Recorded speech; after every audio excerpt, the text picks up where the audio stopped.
In this episode of Winning Through, a fourth generation family business has Australia covered. Literally. Stephen Kerr has a head for business, and on that head he wears one of his family's iconic hats.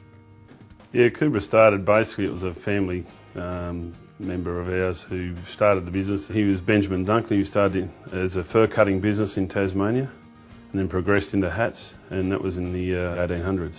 Akubra was, it's a word that my grandfather and his father came across. It's meant to be an Aboriginal word meaning head covering, but we're not sure of the origins of it. I started in the business 21 years ago. I've gone through sweeping shells, picking up feathers and putting them in hats. I've done just about everything here, and there's probably a good grounding for later on. My father never put any pressure on me.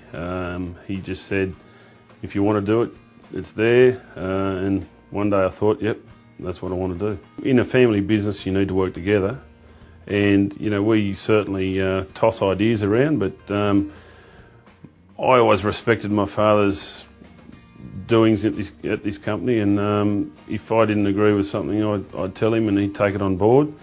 If he didn't agree with something I was doing, he'd sort of talk to me about it, and there was no cross words. There's no plans for a successor in this business as yet. My 3 children and my sisters both have 2 children each. If any of them put their hand up, we'll see if they can do it, but no plans at present. Akubra is recognised as an Australian icon and still uses the same production techniques and machinery from the early 1900s. The traditional way of making hats hasn't changed. There's no one coming up with any new sort of machinery, so we're still making hats the way we were 60, 70, 80 years ago. But being fourth generation in this business, there's a lot of pride and a lot of pressure. Not pressure just from family, but there's a lot of pressure outside of that and expectations from the public with a family business like ours and an iconic business like ours. But there's a deep sense of pride in what we've done. You know, pride outweighs the pressure. We are trademarked in all major countries.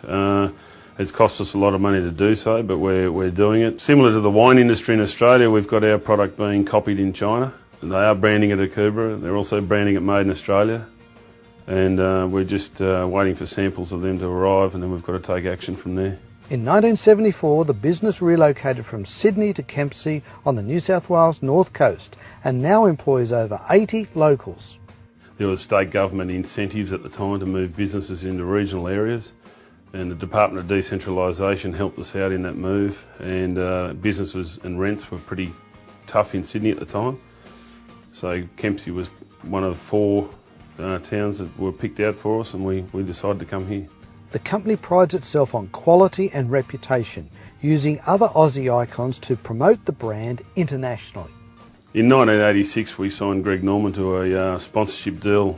Australia was the flavour of the month at the time. You can probably say Greg Norman, Crocodile Dundee with Paul Hogan, Man from Snow River, those sort of films. All those things all came around at the same time, and that's really when we became an exporter. One thing they've done through their 130 years is stick with what they know best. Honesty with everyone's a big part of our business. Providing good customer service to our retailers who basically we're in business because of, and caring about our employees. We've never made any employees redundant in our history. We're proud of that fact. But basically the secrets of our success are we're very conservative, we're not extravagant, and we put things away for a rainy day. A respected company with a recognised product and brand has in turn treated their loyal and expanding customer base with respect.